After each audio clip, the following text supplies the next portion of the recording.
Right now, apps on your Windows 11 machine may be accessing your microphone even after you told them not to. Not in some theoretical, far-off, hypothetical scenario. Right now, today, while you read this, you went into settings, you found the microphone permissions, you toggled things off, you felt good about it, you did the responsible thing. And the uncomfortable reality is that for a significant number of users, that action didn't do what you thought it did. I want to be precise here because vague fear doesn't help anyone. This isn't about Windows listening to you brush your teeth. This is about a permission system that is architecturally inconsistent, poorly documented, and in certain configurations, effectively broken. Let me show you exactly what's happening, and more importantly, how to actually fix it. Windows 11 introduced a centralized microphone permission toggle, and on paper, it looks exactly like what privacy advocates had been asking for. One master switch, per app controls beneath it. Clean, logical, familiar, it mirrors what you'd expect from a smartphone. The problem is in the execution, and it's layered enough that most users never catch it. Here's the technical reality. Windows 11 handles microphone access through two separate permission frameworks that don't always communicate cleanly with each other. The first is the UWP permission model. That's the Universal Windows Platform, the modern app framework. The second is the legacy Win32 framework, which covers almost every traditional desktop application you've ever installed. When you go to Settings, then Privacy and Security, then Microphone, you are primarily interacting with the UWP layer. Win32 apps, your browser, your recording software, your video conferencing tools, operate under different rules. And here's the part that matters. Disabling microphone access at the top-level toggle in Settings does not universally restrict Win32 applications. Some will still pass audio. Think about what you actually use a microphone for. Video calls, dictation, gaming, content creation. Now think about the applications doing those things. Almost all of them are Win32 programs. Chrome, Zoom, Discord, OBS. These are not UWP apps. They live in a different permission lane, and the toggle you flipped may not be covering that lane at all. This isn't speculation.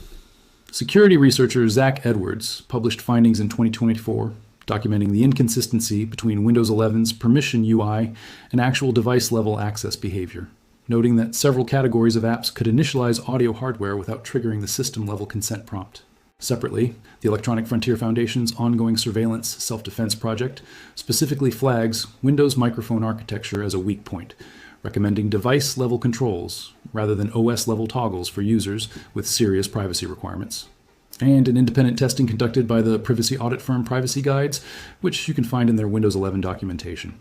The team confirmed that the per-app permission list in Settings frequently fails to reflect real-time microphone access state. There's also a subtler problem that gets even less attention. Windows 11 includes a feature called voice access and a related set of background processes tied to Cortana's successor infrastructure, which maintain persistent microphone initialization states, even if voice access is turned off in your apps.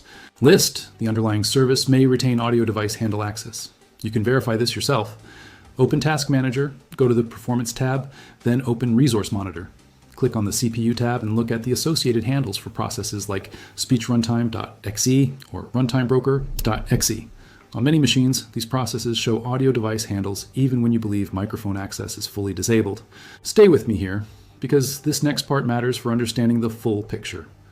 The issue isn't just about what Windows does with microphone data, it's about what third-party apps do when they discover the permission boundary is softer than advertised. When an application can silently initialize an audio device without triggering a user-visible consent prompt, that's an attack surface. It's a gap that a poorly written app, or a deliberately malicious one, can walk straight through. According to the UK's National Cybersecurity Centre, unexpected microphone access is one of the top vectors in enterprise data exfiltration scenarios. For individuals, the risk is lower, but not zero, and the principle holds. A permission that doesn't actually enforce what it says isn't a permission. It's a theater. And here's what really bothers me about this. The problem isn't new. Developers flagged inconsistencies in Windows 10's microphone permission model, and those inconsistencies were carried forward into Windows 11 largely intact. There were opportunities to rebuild the permission architecture cleanly. Microsoft chose continuity with legacy app support instead. That's a business decision. But it was made without prominently telling users that the clean permission UI they were looking at didn't cover the full landscape of their applications. Here's the part that should genuinely frustrate you. This isn't an accident. Understanding why the system works the way it does makes the fix more meaningful, and it changes how you think about every privacy toggle you'll ever interact with on Windows going forward. Microsoft's business model has shifted substantially over the past decade. Windows is no longer primarily a product, it's a platform. The revenue model now relies heavily on services: Azure, Microsoft 365, Bing, advertising through MSN and Edge, and increasingly AI features that require persistent data access to function. When Microsoft introduced features like Windows Recall, the AI-powered screenshot tool that was announced in 2024, the outcry was significant enough that they delayed its rollout and made it opt-in. But the microphone permission issue predates Recall and isn't tied to a single feature. It's structural. The Win32 compatibility layer exists because Microsoft made a promise to enterprise customers. Your legacy applications will keep working. That promise is genuinely valuable. Businesses run software that's 15 years old. Developers depend on it. But maintaining that compatibility requires keeping a permission framework that was designed before modern privacy expectations existed. The result is a two-tier system. Modern apps get the clean, enforceable permission model, and legacy apps get a much looser set of rules, dressed up in the same visual interface so it looks equivalent when it isn't.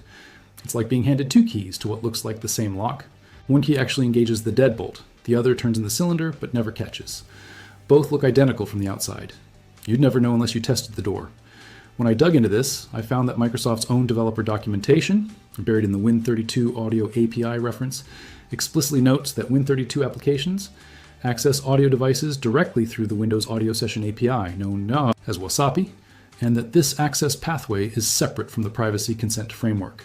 That documentation exists. It's technically accurate, but it's written for developers, not for the person sitting in settings, trying to understand whether their microphone is actually off.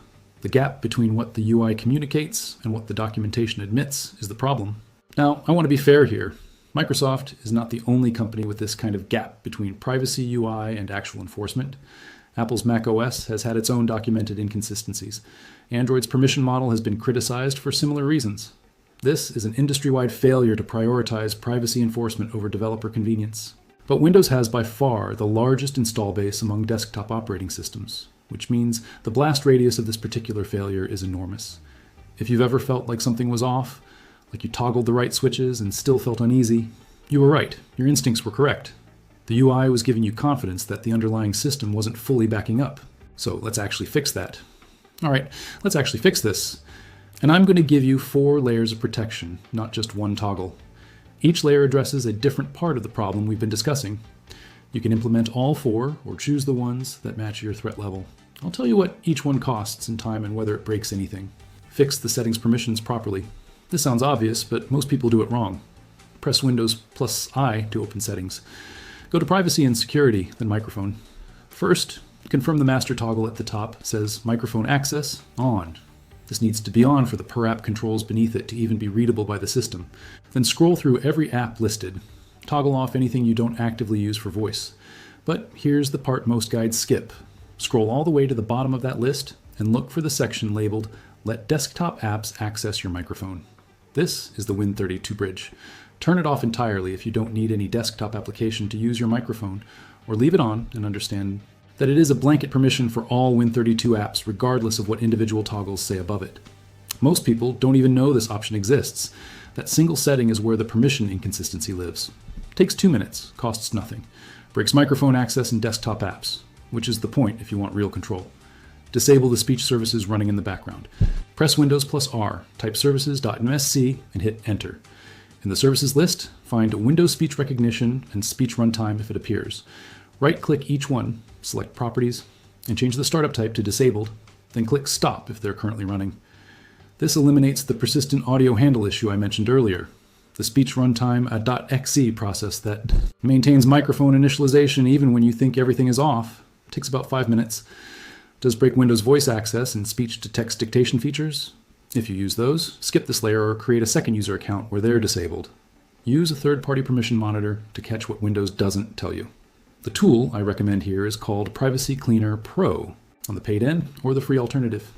A combination of process, monitor from Microsoft's own sysinternal suite, and the open source tool Nearsoft's Sound Volume View. Sound Volume View shows you in real time which processes currently hold an active handle to your audio input device. It's not blocking anything, it's a visibility tool. But visibility is the first step, because you can't defend against what you can't see. Run it alongside your normal workflow for a few days, and you will almost certainly find at least one application accessing your microphone that you didn't expect. Sound Volume View is free from Nearsoft, runs without installation. 5 minutes to download and review. Physical and hardware level control. I know this sounds extreme, but hear me out. It's actually the most reliable layer, and it's cheaper than you think. A hardware microphone mute adapter, a small USB or 3.5mm inline mute switch, physically breaks the audio signal path. No software on your machine can override a physical disconnect. These cost between $8 and $15 on Amazon. If you're using a laptop with a built-in microphone, this layer is harder to implement without opening the machine, but many laptops do include a firmware-level microphone mute. In the BIOS or UEFI settings, worth checking your manufacturer's documentation. For desktop users with a separate USB or analog microphone, a hardware mute is genuinely the most bulletproof option available, and it requires zero trust in the operating system's permission enforcement. Now, a few important caveats before you run off and implement all of this. If you work in a corporate or enterprise environment, your IT department may manage these settings through group policy, and changing them yourself could conflict with your organization's configuration. Check with IT before modifying services or registry-level settings. Second, disabling the desktop app microphone permission will break legitimate applications. If you're a podcaster, streamer, or someone who regularly uses voice and desktop software, Layer 1's nuclear option is too aggressive. Use Layer 2 and Layer 3 instead for monitoring without blocking. Third, none of these steps affect Windows Defender, Windows Firewall, or Smart Screen. Those security features operate on different subsystems, and you should leave them fully enabled. Privacy hardening and security hardening are not the same thing, and the steps here do not touch your anti-malware protection. If you want to go further and explore paid options, tools like O&O Shutup 10++ offer a single interface approach to disabling dozens of Windows telemetry and access features simultaneously, including microphone-related services. It's free for personal use, widely reviewed by independent security researchers, and doesn't require technical comfort with services or the registry. Think of it as a curated checklist of every toggle Microsoft didn't make prominent, all in one place. Here's the bigger truth underneath all of this. The microphone permission problem is a symptom of something larger. We've been trained to trust the interface over the implementation. We see a toggle that says off, and we believe the system is off. Well, we read a privacy policy that says we collect minimal data, and we assume minimal means what we think it means. That gap between what the UI communicates and what the system actually does is where most modern privacy failures live.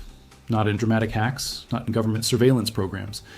In the quiet, boring, technically accurate, but practically misleading default settings of software we use every day. You started this video with a Windows 11 microphone permission system you thought you understood. Now you know exactly where the gaps are, why they exist, and how to close them with 4 specific actions that take less than 30 minutes total. That's a real change. That's your machine behaving according to your intentions rather than Microsoft's defaults. You're not paranoid for caring about this. Security professionals, privacy researchers, and the people who build these systems for a living care about it too. The difference is they have the context to see behind the UI. Now you do too. There are millions of people making these exact choices, asking harder questions about what their devices are doing, refusing to accept that default equals appropriate. You don't have to accept the default. You're the administrator of your own machine, not a guest, not a passive user of someone else's platform. The administrator. Do this today. Not because something catastrophic will happen if you wait until tomorrow, but because the longer these gaps exist without your attention, the more normalized it becomes to not think about them at all. Close the gaps while they're in front of you. If this helps you actually understand what's happening under the hood of your system, not just what button to click, but why it matters, hit subscribe. I cover these issues the moment they surface, not weeks later when everyone else catches up. Drop a comment and tell me, did you find anything unexpected in sound volume view? I read everyone.